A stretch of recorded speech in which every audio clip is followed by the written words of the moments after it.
Kisah Nabi Muhammad Sallallahu Alaihi Wasallam. Lahirnya Nabi terakhir. Ribuan tahun lalu, Mekkah hanyalah sebuah lembah di tengah padang pasir, tempat persinggahan para kafilah dagang yang kemudian diubah menjadi sebuah kota di masa kekuasaan Nabi Ismail alaihi salam. Kota Mekkah juga menjadi saksi atas lahirnya Khatamul Anbiya, penutup para nabi. Beliau adalah Muhammad bin Abdullah. Nenek moyang Nabi Muhammad bernama Hashim bin Abdul Manaf. Saat Hashim berkuasa, kota Mekkah terkenal dengan pusat perdagangannya yang makmur. Tidak ada yang dapat menyaingi kemampuan berdagang masyarakat Mekkah pada saat itu. Namun sayangnya, kehebatan masyarakat Mekkah dalam berdagang tidak sebanding dengan kebiasaan jahiliyah yang sering mereka lakukan. Hei, lihatlah burung itu. Sedari tadi ia terbang di atas kepalaku, lalu berbelok ke arah kiri.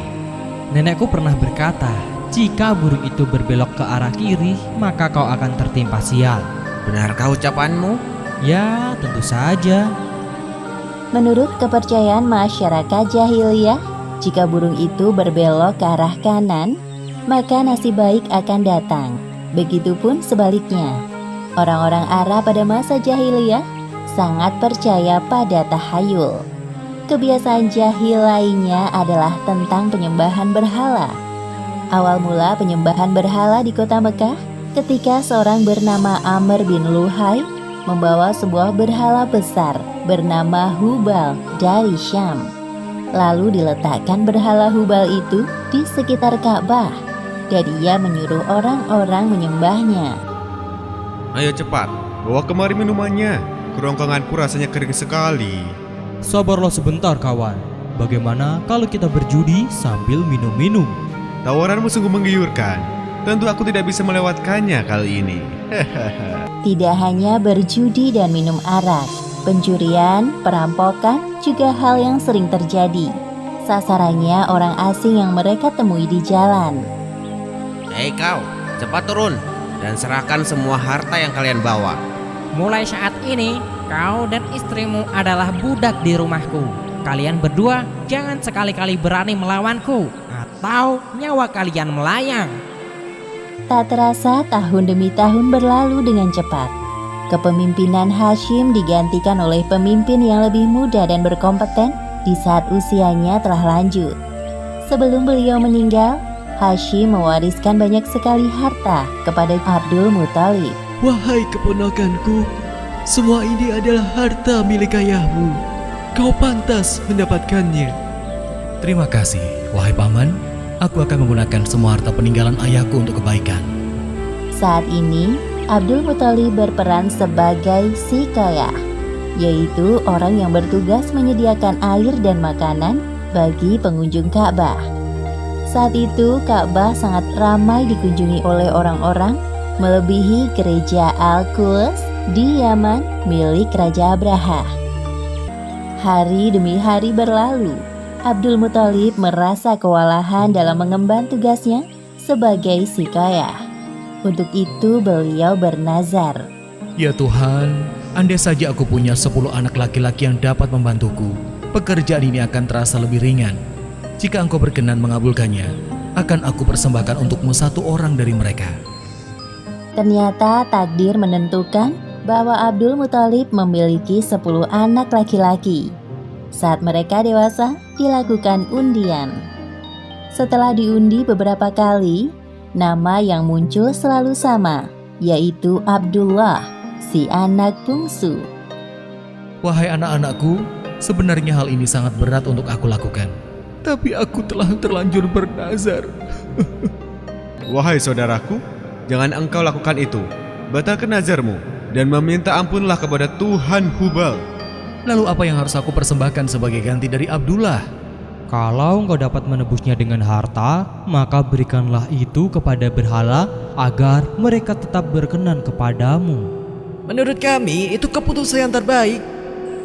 Setelah melakukan perundingan cukup lama, diputuskan bahwa Abdul Muthalib harus menyerahkan 100 ekor unta sebagai ganti dari persembahan Abdullah. Abdullah adalah pemuda baik, sopan dan berwajah tampan. Banyak gadis-gadis Mekah yang tertarik dengannya, apalagi ketika mereka mendengar bahwa nyawa Abdullah setara dengan 100 ekor unta. Mendengar kenyataan bahwa Abdul Muthalib berencana menjodohkan Abdullah dengan anak dari Wahab bin Abdul Manaf, para gadis Mekah itu tentu kecewa. Allah Subhanahu wa Ta'ala telah menentukan jodoh Abdullah dengan Aminah, gadis yang memiliki nasab yang paling baik di kalangan suku Quraisy. Akhirnya mereka berdua menikah. Wahai istriku, musim semi telah tiba. Ini tandanya aku harus melakukan perjalanan dagang ke Syam. Pada saat itu, Aminah sedang hamil muda. Jika itu memang kewajibanmu, pergilah wahai suamiku. Meskipun sesungguhnya aku sangat berat untuk melepas kepergianmu. Simpan kekhawatiranmu, wahai istriku. Aku sekarang ini harus bekerja keras untuk calon bayi yang ada di dalam kandunganmu ini. Keesokan harinya, Abdullah berangkat bersama kafilah dagang yang lain. Aminah melepas kepergian suaminya dengan doa. Perjalanan dagang Abdullah berjalan lancar. Dalam perjalanan pulang, Abdullah singgah di Madinah untuk menemui sanak saudara dari ibunya. Ketika beristirahat, tiba-tiba Abdullah merasakan kesakitan dan merasa tidak sanggup melanjutkan perjalanan. Wahai kawanku, sepertinya aku tidak sanggup untuk melanjutkan perjalanan ke Mekah. Tolong sampaikan kabar tidak baik ini kepada ayahku. Baik, wahai Abdullah, aku akan menyampaikannya kepada Abdul Muthalib sesampainya di Mekah.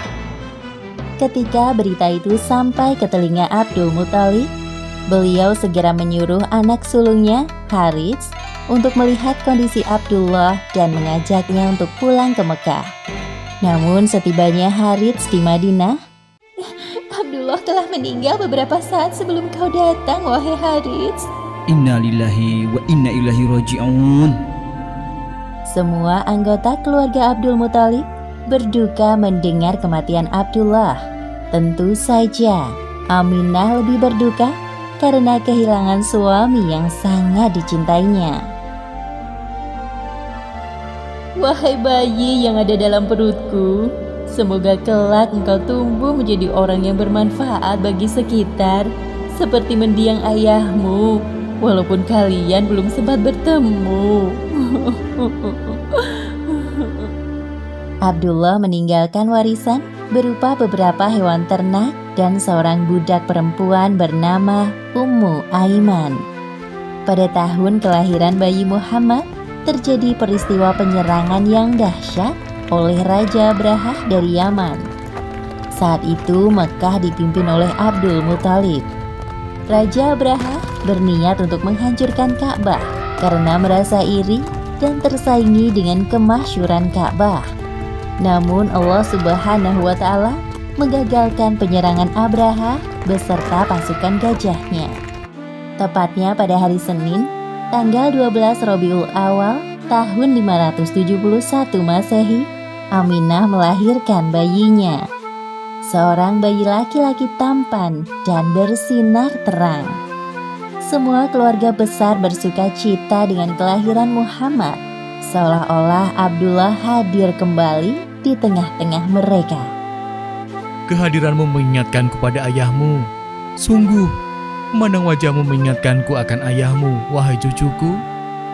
Dengan penuh sukacita, Abdul Muthalib menggendong cucunya untuk bertawaf di Ka'bah. Ya Allah, terima kasih atas hadiah terindah ini. Aku sangat bersyukur atas kelahiran bayi ini. Akan kuberi nama dia Muhammad. Setelah lewat 7 hari, Abdul Muthalib menyembelih unta sebagai ungkapan rasa syukur atas kelahiran bayi Muhammad. Wahai Abdul Muthalib, siapakah nama bayi ini? Aku memberinya nama Muhammad. Semoga kelak bayi ini menjadi orang yang terpuji dimanapun ia berada. Aminah memandang bayinya dengan perasaan bahagia, seperti doa yang selalu ia panjatkan. Allah Subhanahu wa Ta'ala telah menakdirkan Muhammad menjadi orang yang berpengaruh dalam mengubah sejarah dunia. Seperti yang disebutkan dalam Al-Quran, Surat Al-Anbiya ayat 107. Dan tiadalah kami mengutus kamu, Muhammad, melainkan untuk menjadi rahmat bagi semesta alam. Demikianlah akhir kisah lahirnya Nabi terakhir, Muhammad Sallallahu Alaihi Wasallam. Beberapa hikmah yang dapat kita ambil dari kisah ini, diantaranya, pertama, kesabaran dan niat baik dalam melakukan pekerjaan akan dimudahkan oleh Allah Subhanahu wa Ta'ala, seperti tekad kuat Abdul Muthalib dalam menemukan sumur Zam-Zam untuk memakmurkan Ka'bah. Kedua, jangan terlalu lama larut dalam kesedihan, karena semua yang bernyawa pasti mati dan digantikan dengan generasi baru, seperti kelahiran bayi Muhammad yang menjadi penyejuk hati bagi keluarganya setelah kematian Abdullah. Wallahu a'lam bishawab. Bayi Muhammad disusui oleh Halimah As-Sa'diyah selama 2 tahun, lalu dilanjutkan dalam pengasuhannya hingga usia 5 tahun. Selama diasuh oleh keluarga Halimah, Muhammad kecil membawa banyak keberkahan dalam kehidupan mereka. Namun di akhir masa pengasuhan Muhammad, terjadi peristiwa Syak al-Sadr, yaitu pembelahan dada yang membuat Halimah khawatir akan keselamatan anak susuannya itu. Telah menjadi tradisi baik di kalangan wanita Mekah yang baru melahirkan untuk menyusukan bayi mereka kepada wanita-wanita yang tinggal di dusun atau pedesaan. Kondisi pedesaan yang segar dan lingkungan yang masih alami membuat anak-anak tumbuh dengan sehat, kuat, dan dapat berbahasa Arab dengan fasih. Sebelum kedatangan para wanita dari Bani Sa'ad, Muhammad sempat disusui oleh Suwaibah, budak perempuan Abu Lahab. Abu Lahab adalah satu di antara paman Muhammad dari garis keturunan ayahnya. Halimah dan Harits bin Abdu al-Uzza menemui Aminah dan bayinya. Di satu sisi Aminah merasa lega, namun di sisi lain ia sedih harus berpisah dengan Muhammad. Aku mohon, jaga baik-baik Muhammadku. Kelak dia akan menjadi orang besar dan berpengaruh. Amin. Kami akan berusaha memberikan yang terbaik untuk anakmu, Bu. Selamat jalan, wahai anakku. Ibu akan menunggumu di sini. Setelah berpamitan dengan Aminah, Halimah menunggangi keledainya yang kurus. Tiba-tiba ia merasakan keanehan pada keledainya. Aneh sekali, aku seperti tidak sedang membawa beban. Bayi ini sangat ringan, dan juga keledaiku ini seperti bertambah kuat saja. Padahal sewaktu berangkat ke Mekah kemarin, ia berjalan sangat lambat. Tidak hanya itu, sesampainya di rumah, Halimah merasakan keanehan lain. Setelah menyusui Muhammad, baru kemudian Halimah menyusui bayinya sendiri. Alhamdulillah, bayi ini menyusu dengan lahap. Semoga dia betah tinggal di rumah kecil kita ya suamiku. Semoga ini pertanda baik, wahai istriku. Lihatlah bayi kita. Ia tertidur pulas, tidak seperti malam-malam biasanya yang menangis terus. Ketika suami Halimah mengecek ke dalam kandang ternak, ia dapati unta mereka mengeluarkan susu. Padahal unta itu cukup tua dan sudah tidak mengeluarkan susu setetes pun sebelumnya. Wahai istriku, pasti engkau tidak percaya apa yang aku bawa. Coba, minumlah. Apa ini? Susu unta? Iya, benar.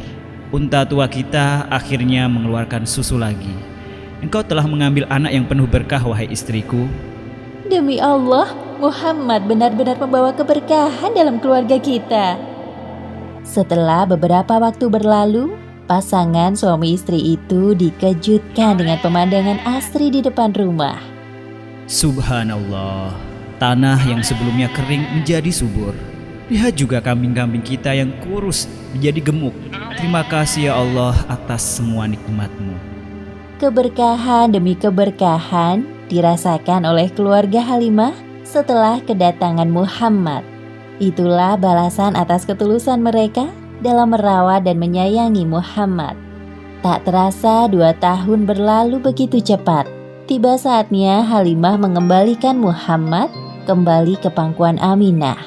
Ibu dan anak itu saling melepaskan kerinduan setelah 2 tahun berpisah. Anakku tersayang, engkau sudah besar dan tampak sehat sekali. Ibu sangat merindukanmu.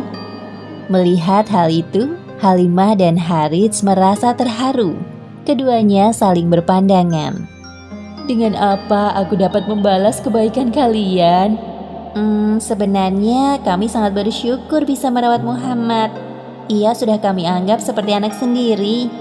Jikalau diizinkan, kami ingin merawat Muhammad lebih lama lagi.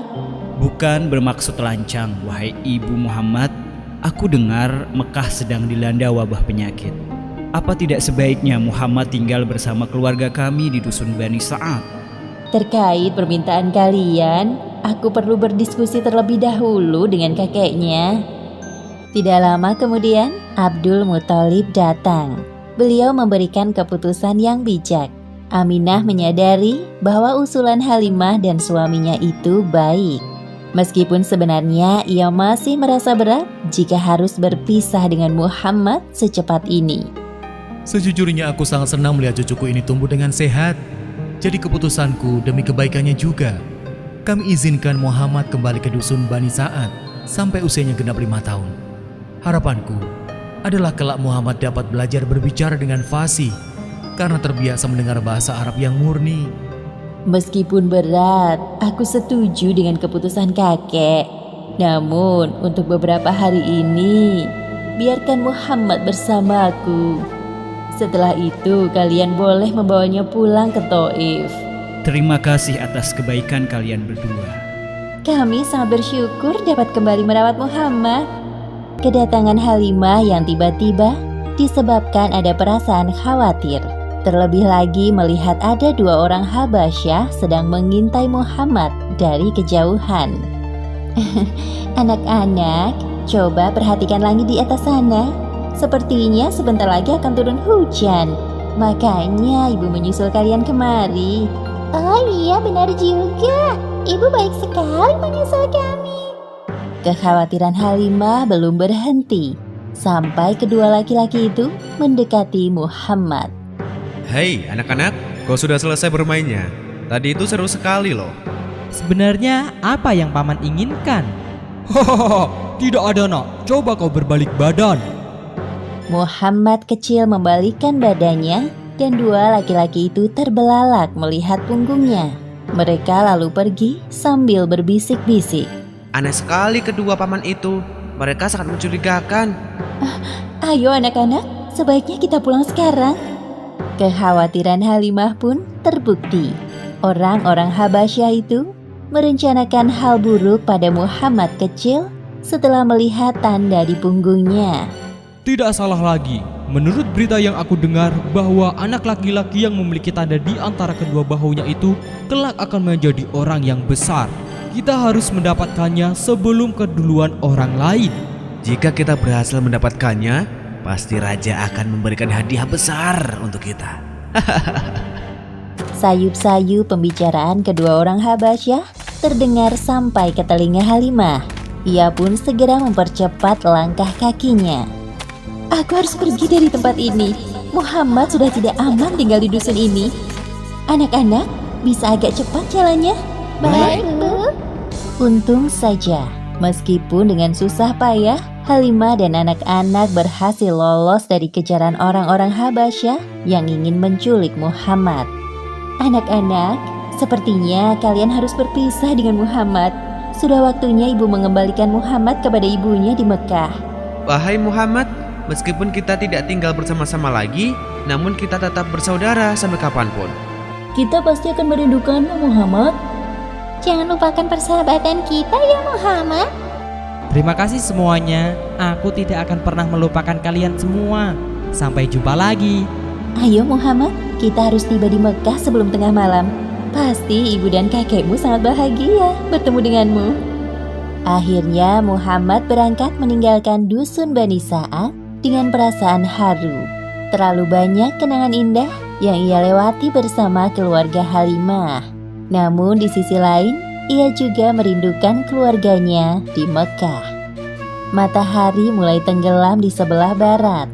Langit sore semakin gelap. Suasana Mekah di malam hari semakin bertambah ramai. Pada saat itulah Halimah kehilangan Muhammad.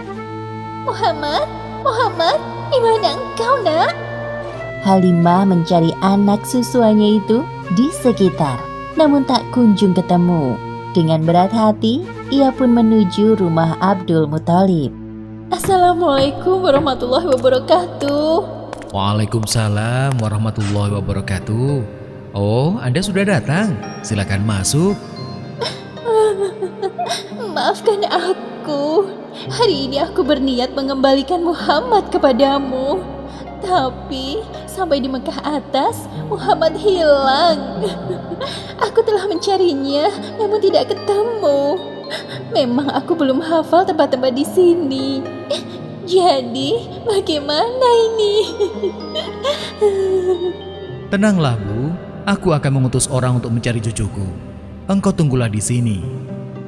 Setelah Abdul Muthalib meminta tolong kepada tetangganya untuk mencari Muhammad, beliau berdoa di depan Ka'bah. Ya Allah, mudahkanlah cucuku Muhammad untuk kembali kepada kami. Hanya Engkaulah yang dapat memudahkan pencarian ini. Tak lama kemudian, Abdul Muthalib bertemu dengan Muhammad. Ia diantar oleh Waraqah bin Naufal dan temannya. Ternyata secepat itu Allah Subhanahu wa Ta'ala mengabulkan doa Abdul Muthalib. Kemarilah, wahai cucuku. Aku tadi menemukan cucumu di daerah Mekah atas. Sepertinya ia tertinggal jejak pengasuhnya. Terima kasih, saudaraku. Sama-sama. Kami pamit dulu. Suatu hari, Aminah mengajak Muhammad untuk berziarah ke makam ayahnya di Madinah. Ia pun meminta izin kepada Abdul Muthalib. Meskipun dengan berat hati, akhirnya Abdul Muthalib melepas kepergian cucu dan menantunya bepergian jauh. Perjalanan ke Madinah cukup jauh. Kalian semua berhati-hatilah. Insya Allah, kami berada dalam perlindungan Allah. Ayah, jangan terlalu khawatir. Setelah urusan selesai, kami akan segera kembali ke Mekah. Assalamualaikum warahmatullahi wabarakatuh. Waalaikumsalam warahmatullahi wabarakatuh. Ini kali pertama bagi Aminah berkunjung ke makam suaminya. Begitu juga dengan Muhammad. Perjalanan mereka ditemani oleh Ummu Aiman. Sepanjang perjalanan, Aminah menceritakan sosok Abdullah yang sangat ia cinta dan kagumi kepribadiannya kepada Muhammad. Sesampainya di Madinah, kedatangan mereka disambut hangat oleh keluarga Aminah. Wahai anakku, dulu saat ayahmu meninggal, ibu belum sempat mengunjungi makamnya. Sekarang setelah engkau lahir di dunia ini, mari kita bersama-sama melihatnya. Baik, Bu. Saat itulah Muhammad benar-benar merasakan kehilangan sosok ayah dalam hidupnya. Ia bertekad akan mendampingi ibunya dalam keadaan susah maupun senang. Kira-kira 1 bulan lamanya mereka menetap di Madinah. Sekarang waktunya Aminah dan Muhammad kembali ke Mekah. Di tengah perjalanan, tepatnya di sebuah dusun bernama Abawa yang jaraknya 37 km dari kota Madinah, Aminah merasa sangat kelelahan. Wahai anakku Muhammad, badanku rasanya lemah sekali. Aku merasa ini pertemuan terakhir kita. Belum sempat menyelesaikan ucapannya, Ibunda Aminah meninggal dunia untuk selama-lamanya. Ibu, jangan pergi. Wahai Muhammad, engkau adalah anak kuat, Nak. Bangunlah, mari kita cari pertolongan untuk menguburkan jenazah ibumu. Sejujurnya Muhammad kaget dan terpukul melihat kematian Ibunda Aminah yang tampak nyata di depan matanya. Semuanya terasa sangat cepat terjadi. Namun hidup harus terus berjalan. Muhammad menguatkan hatinya. Selama perjalanan pulang bersama Ummu Aiman, Muhammad terus berdoa untuk Ibunda Aminah sembari meneteskan air mata. Sekarang dirinya adalah anak yatim piatu yang harus menanggung beban kehidupan sendirian. Abdul Muthalib langsung syok mendengar kabar kematian Aminah. Seketika itu beliau mencium Muhammad. Wahai cucuku tersayang, hapuslah air mata di wajahmu. Jika ibumu melihatmu bersedih, pasti beliau akan sedih juga. Tenanglah, sekarang kakek yang akan menjagamu. Terima kasih, Kek. Abdul Muthalib merasa bahwa cucunya ini akan menjadi orang besar di kemudian hari. Beliau memperlakukan Muhammad dengan perlakuan yang istimewa. Hei nak, jangan duduk di tempat itu. Minggirlah, itu punya kakek. Maaf, Paman. Aku tidak tahu jika hanya kakek yang boleh duduk di sini. Sudah, biarkan saja cucuku duduk di tempatku. Sesungguhnya kelak dia akan memiliki kedudukan yang lebih tinggi dariku. Pada saat itu, Abdul Muthalib adalah orang yang paling dihormati di kalangan penduduk Mekah, sampai dibuatkan hamparan khusus di bawah naungan Ka'bah. Selama kurang lebih 3 tahun lamanya, Muhammad diasuh oleh kakeknya. Muhammad kecil sangat menyayangi kakeknya, begitupun sebaliknya. Namun kebahagiaan Muhammad tidak berlangsung lama. Ketika Allah Subhanahu wa Ta'ala memanggil Abdul Muthalib untuk kembali di hadapannya. Wahai kakek, secepat itukah engkau pergi meninggalkanku? Sekarang aku benar-benar merasa kesepian. Tetapi Allah di kemudian hari memberikan nikmat kepada Muhammad untuk menghibur kesedihannya. Sebagaimana disebut di Al-Quran, surat Ad-Duha ayat 6 hingga 7. Bukankah engkau dalam keadaan yatim piatu, lalu diadakannya orang yang akan melindungimu dan menemukan kau saat kehilangan pedoman, lalu ditunjukkannya jalan itu. Menjadi anak yatim piatu yang kemudian ditinggalkan sosok yang amat mencintai, rasanya seperti ditusuk pedang. Itulah yang dirasakan oleh Muhammad di usianya 8 tahun. Kematian Abdul Muthalib tidak hanya membuat duka mendalam di hati Muhammad, begitu juga bagi para penduduk Mekah. Tidak ada satupun anak Abdul Muthalib yang dapat menggantikan sosoknya yang berwibawa, teguh hati, cerdas, dan terhormat. Beberapa hari sebelum Abdul Muthalib meninggal, beliau telah berpesan kepada anaknya yang bernama Abu Thalib untuk mengasuh Muhammad. Di antara pamannya yang lain, Abu Thalib memiliki sifat lemah lembut dan penyayang. Abdul Muthalib ingin Muhammad tumbuh dalam pengasuhan yang tepat. Wahai keponakanku tersayang, sebelum ayah meninggal, beliau sempat berpesan kepadaku agar mengasuh dan merawatmu sampai dewasa. Meskipun aku bukan orang kaya, namun pamanmu ini akan bekerja keras untuk menghidupimu seperti anak-anakku yang lain. Terima kasih, wahai Paman. Engkau sungguh berhati besar. Akhirnya, Muhammad diasuh oleh Abu Thalib sampai masa dewasa. Muhammad adalah anak yang tahu diri. Melihat beban berat yang dipikul pamannya, ia tidak tinggal diam. Bermodalkan tubuh yang dimilikinya, Muhammad ikut bekerja seperti anak-anak lain tanpa paksaan. Ikhlas membantu keluarga Abu Thalib. Saat yang dinantikan Muhammad, yaitu perjalanan dagang pertamanya menuju Syam bersama kafilah Abu Thalib. Jalur yang mereka lewati adalah jalan kafilah barat, yaitu menyusuri Laut Merah, Madian, Wadi Al-Qura, Hijr, dan kota Busra. Bagi para kafilah dagang, Busra merupakan pusat perdagangan yang ramai sebelum tiba di Syam. Di daerah ini pula ada seorang pendeta yang terkenal bernama Buhairah. Kafilah Abu Thalib memutuskan untuk beristirahat sejenak tak jauh dari rumah ibadah milik Buhairah. Sementara itu di kediaman Buhairah, Aneh sekali, awan itu terus mengikuti kafilah dagang itu, seakan-akan menjaga mereka agar tidak kepanasan. Tapi siapa yang harus dijaga? Aku harus mengundang mereka untuk memenuhi rasa penasaranku. Wahai pelayan, aku perintahkan kalian untuk membuat makanan yang lezat dalam porsi besar. Kita akan kedatangan tamu-tamu istimewa. Baik, Tuan.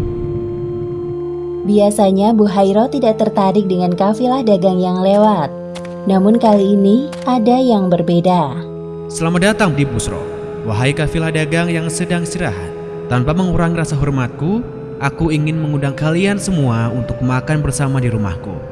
Tentunya, aku telah menyiapkan banyak hidangan untuk mengisi kekosongan perut kalian. Wah, sungguh mulia niatmu wahai Rohib. Padahal sebelum ini kami sering lewat rumah ibadahmu. Namun perlakuanmu kali ini sungguh ramah. Apa hari ini istimewa bagimu? Ya, dan kalian semua adalah tamu istimewaku. Ayo, mari masuk ke dalam. Semua orang kecuali Muhammad masuk ke dalam rumah Buhairo. Hal itu dikarenakan tugasnya menjaga perbekalan kafilah. Setelah mengamati para tamunya, Buhairo merasakan ada kejanggalan. Wahai saudaraku, semua makanan ini sungguh lezat. Semoga kalian menyukainya. Namun, apakah semuanya telah hadir di sini? Engkau tenang saja, Buhaira. Perut kami cocok dengan jenis makanan apapun, asalkan halal.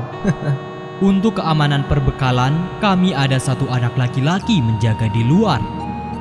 Para kafilah itu saling berbisik-bisik. Mereka mulai membicarakan Muhammad. Kasihan sekali anak muda itu. Ajaklah kemari menikmati hidangan istimewaku. Tenang saja, aku akan perintahkan pelayanku untuk menjaga perbekalan kalian. Baiklah, aku akan memanggilnya. Buhairo memperhatikan Muhammad dengan seksama dari ujung kaki hingga kepala. Setelah selesai makan, barulah kemudian Buhairo mengajak Muhammad berbincang. Wahai anak muda, kemarilah, aku ingin berbincang denganmu. Apa yang hendak Tuan tanyakan kepadaku? Insya Allah, aku akan menjawabnya. Tanpa sedikit pun menyia-nyiakan kesempatan, Buhairo menanyakan banyak hal kepada Muhammad, seperti postur tubuh sampai posisi tidurnya. Setelah melihat tanda kenabian di punggung Muhammad, Buhairo menghampiri Abu Thalib. Apakah Muhammad itu anakmu? Iya, dia anakku. Engkau berbohong. Dia tidak pantas memiliki ayah yang masih hidup. Iya, kau benar. Maksudku, dia anak saudaraku yang aku rawat seperti anakku sendiri. Adikku dan istrinya telah meninggal dunia beberapa tahun lalu. Ketahuilah, keponakanmu itu adalah nabi terakhir penerus Isa alaihissalam. Ialah utusan Allah bagi penduduk bumi. Hah? Dari mana engkau mengetahui hal itu? Wahai Buhairo, tunjukkan padaku buktinya. Kemudian Buhairo menjelaskan tentang pengetahuan yang dimilikinya. Sebenarnya, sejak kalian tiba di Aqabah, tidak ada bebatuan dan pepohonan pun, melainkan mereka tunduk bersujud. Mereka tidak akan sujud, melainkan kepada seorang nabi. Aku bisa mengetahuinya dari tanda nubuah yang berada di bagian bawah tulang rawan bahunya, yang menyerupai buah apel. Kami juga mendapatinya di dalam kitab kami. Mendengar apa yang disampaikan oleh Buhairo, raut wajah Abu Thalib mendadak berubah dari bahagia menjadi cemas. Lalu apa yang harus aku lakukan sekarang? Saran dariku, kembalilah ke negeri asalmu. Di sini tidak aman, terlebih lagi Syam. Aku khawatir orang-orang Yahudi yang telah mendengar berita ini sedang mengincar keponakanmu itu. Segera saja Abu Thalib menyuruh beberapa pemuda yang ikut bersama rombongannya untuk menemani Muhammad kembali ke Mekah. Benar saja, selang beberapa waktu setelah Muhammad pulang, datanglah 3 orang Yahudi bernama Zurair, Daris, dan Tamam. Mereka menanyakan tentang anak muda dengan menyebutkan ciri-ciri seperti Muhammad. Aku tidak mengerti apa maksud pembicaraan kalian. Tidak ada anak muda yang singgah kemari. Hanya sekelompok kafilah dagang yang terdiri dari para laki-laki dewasa. Sudahlah Buhaira, jujur saja kepada kami. Engkau pasti juga telah mengetahui tentang kedatangan anak muda utusan Tuhan itu, bukan? Wahai saudaraku, anak muda itu bukan orang sembarangan. Ada Tuhan Allah yang menjaganya. Dengarkan aku baik-baik. Kalian tidak akan menang melawannya jika memang tujuan kalian untuk menghabisinya.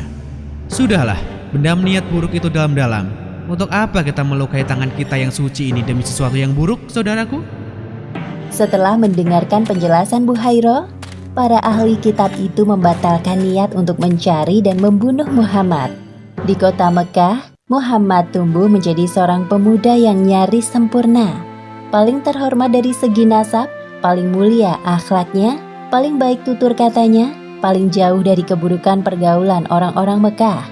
Sehingga semua orang menjulukinya Al-Amin, karena Allah Subhanahu wa Ta'ala mengumpulkan padanya segala hal-hal baik. Muhammad meminta izin kepada Abu Thalib agar diperbolehkan menggembalakan kambing milik para saudagar kaya di Mekah. Wahai paman, apakah aku boleh ikut mengembala kambing seperti teman-temanku? Jika hal itu tidak memberatkan urusanmu, lakukan saja. Dengan menggembala kambing, Muhammad berlatih untuk bersabar dan menjadi seorang pemimpin. Tanpa berkeluh kesah, setiap pagi beliau menggembala dan mengantarkan kambing-kambing itu ke kandang pada sore hari. Anehnya, semua kambing-kambing gembalaan Muhammad gemuk-gemuk dan sehat. Hal tersebut membuat para saudagar puas dengan hasil kerjanya. Aku sangat senang melihat anak muda seperti keponakanmu itu. Dia sangat rajin dan cekatan. Beruntung engkau memilikinya, wahai Abu Thalib. Sungguh, aku tidak menyuruhnya bekerja jikalau dia tidak benar-benar menginginkannya. Dia pasti tidak ingin merepotkanmu. Menurutku, Muhammad tidak seperti para pemuda kebanyakan di Mekah yang lebih suka hiburan daripada bekerja keras. Muhammad memang sangat menjaga dirinya dari perbuatan maksiat. Akhlaknya pun sangat mulia dari semua orang yang pernah aku kenal di Mekah. Pada musim semi tahun 595 Masehi, para pedagang Mekah berencana untuk membawa barang dagangan ke Syria. Para saudagar kaya mulai mencari orang untuk menjadi agen atau pemimpin kafilah dagangnya. Di antara mereka terdapat seorang saudagar, wanita kaya bernama Khadijah. Abu Thalib mendengar bahwa Khadijah sedang mencari seorang agen. Tiba-tiba muncul bayangan Muhammad di benaknya. Kemudian Abu Thalib menawarkan jasa keponakannya itu kepada Khadijah. Wahai Khadijah, aku memiliki seorang anak muda berusia 25 tahun. Aku tawarkan ia bekerja kepadamu menjadi agen. Aku berani menjanjikan bahwa ia mampu melaksanakan tugas itu, meskipun sebenarnya belum cukup berpengalaman. Siapa pemuda yang engkau maksud, wahai paman? Namanya Muhammad. Khadijah pernah mendengar sekilas tentang Muhammad. Hal yang diketahuinya sama seperti para penduduk Mekah lain, yakni Muhammad terkenal dengan julukan Al-Amin atau orang yang dapat dipercaya. Hal yang perlu paman ketahui, aku sangat menjunjung tinggi nilai kejujuran. Maka aku putuskan untuk menerima Muhammad sebagai salah satu agen dagangku. Aku juga akan memberikannya upah 2 kali lipat lebih dari yang lain apabila pekerjaannya bagus. Terima kasih, wahai Khadijah. Terima kasih kembali, wahai paman. Jika senggang, besok datanglah kemari bersamanya. Abu Thalib pulang ke rumah dengan perasaan gembira. Beliau tidak menyangka respon Khadijah kepadanya sangat ramah. Tak heran jika ia sukses dalam dunia perdagangan. Keesokan harinya, Abu Thalib mendatangi rumah Khadijah lagi bersama Muhammad. Itulah pertama kali Muhammad mengenal sosok Khadijah secara langsung. Kemudian Khadijah menerangkan tentang seluk-beluk perdagangan yang selama ini telah dijalankannya selama bertahun-tahun. Muhammad dengan cermat mendengarkan dan memahami semua penjelasan Khadijah. Tidak ada satupun penjelasan Khadijah yang tidak dimengerti olehnya. Akhirnya saat yang dinantikan tiba. Muhammad berangkat bersama kafilah dagang milik Khadijah. Seorang pembantu laki-laki kepercayaan Khadijah bernama Maisarah turut serta. Ini surat-surat perdagangan yang engkau butuhkan, wahai Muhammad. Selamat jalan. Saat itu musim panas. Udara pada siang hari terasa lebih panas dari biasanya. Maka kafilah dagang Muhammad memilih berjalan di waktu senja dan beristirahat di siang harinya. Mereka berangkat menuju jalur yang ditempuh Muhammad 13 tahun lalu bersama pamannya Abu Thalib. Selama perjalanan, Muhammad merasa terhibur dengan adanya teman seperjalanan seperti Maisarah. Engkau sungguh banyak bicara, wahai Maisarah, tapi anehnya aku senang mendengarnya. Tenang saja, aku jamin kau tidak akan bosan mendengar ceritaku karena aku punya banyak hal menarik untuk diceritakan terkait jalan yang akan kita lalui nanti. Wah, aku sangat bersemangat untuk itu. Dia memang banyak bicara, wahai Muhammad. Tidak usah terlalu didengarkan. Tidak butuh waktu lama bagi Muhammad untuk akrab dengan anggota kafilah dagangnya.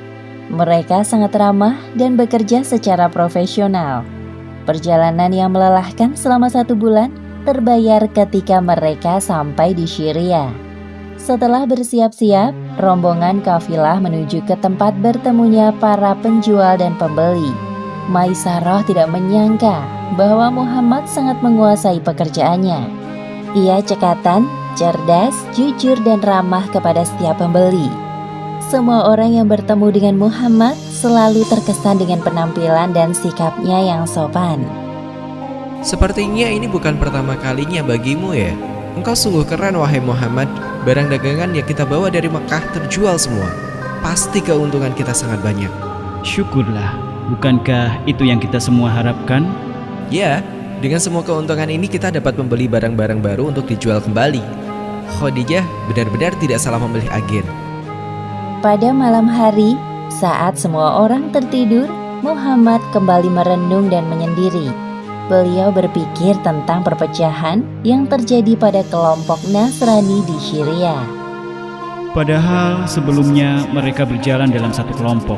Sekarang malah memilih jalan sendiri-sendiri. Lantas, manakah yang paling benar? Diam-diam Maisarah memperhatikan Muhammad yang masih terjaga dalam tidurnya. Dalam hatinya timbul rasa kagum kepada Muhammad. Aha, sesamanya di Mekah nanti akan aku ceritakan semua hal tentang Muhammad kepada Khadijah. Pasti dia akan kagum dan tertarik dengan Muhammad. Kemampuan Khadijah dalam berdagang semakin meningkat dan hartanya semakin banyak. Pelataran dekat bangunan Ka'bah dan juga pasar terbesar di Madinah adalah miliknya.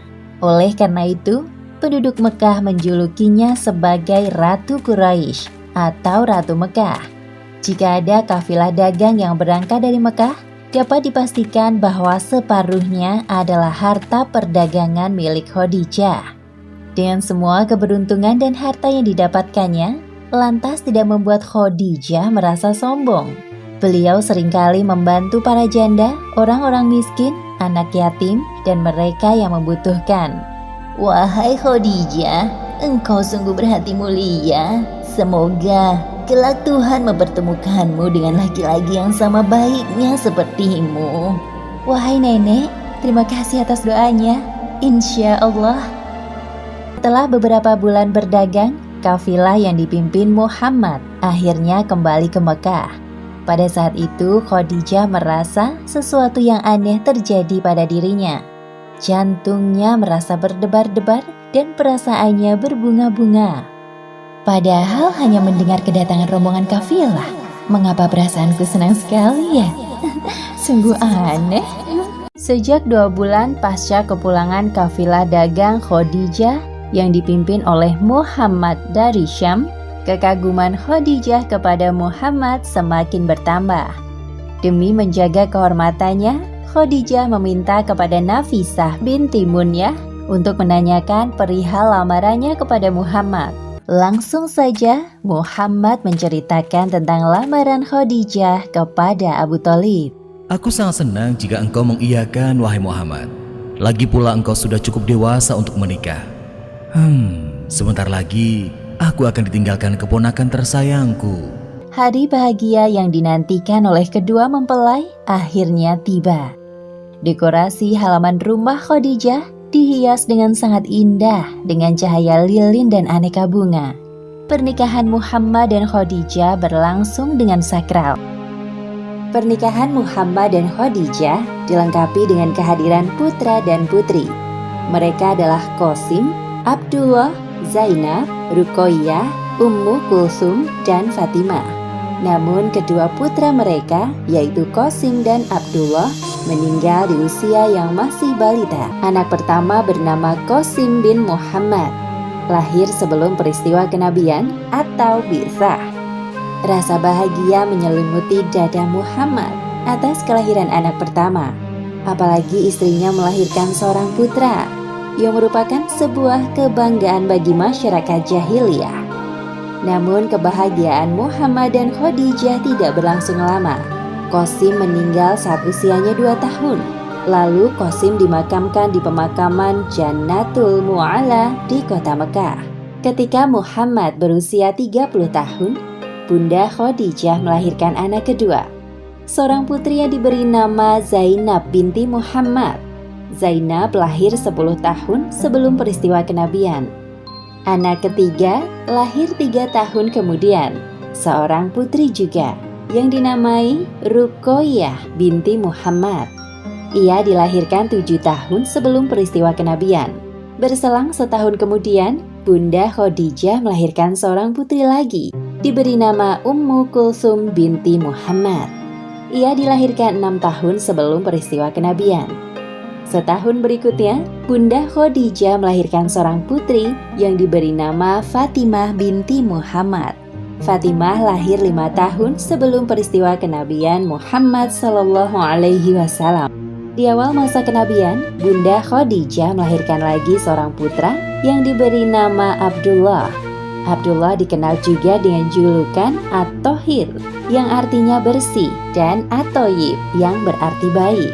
Namun sayangnya Allah Subhanahu wa Ta'ala menjemput Abdullah di usia 18 bulan. Rasa kesedihan menusuk hati Rasulullah karena tiba-tiba muncul perasaan yang sama ketika kehilangan Qasim, putra pertamanya. Rasulullah pantas bersedih karena kehilangan putra untuk kedua kalinya. Namun beliau tidak ingin berlarut-larut dalam kesedihan. Lagi pula, sekarang ada 4 orang anak perempuan solihah yang menjadi penyejuk mata dan penghibur hatinya. Lain halnya dengan pemikiran masyarakat jahiliyah yang menganggap bahwa memiliki anak perempuan adalah sebuah aib. Bahkan tidak sedikit dari mereka yang mengubur bayi perempuannya hidup-hidup.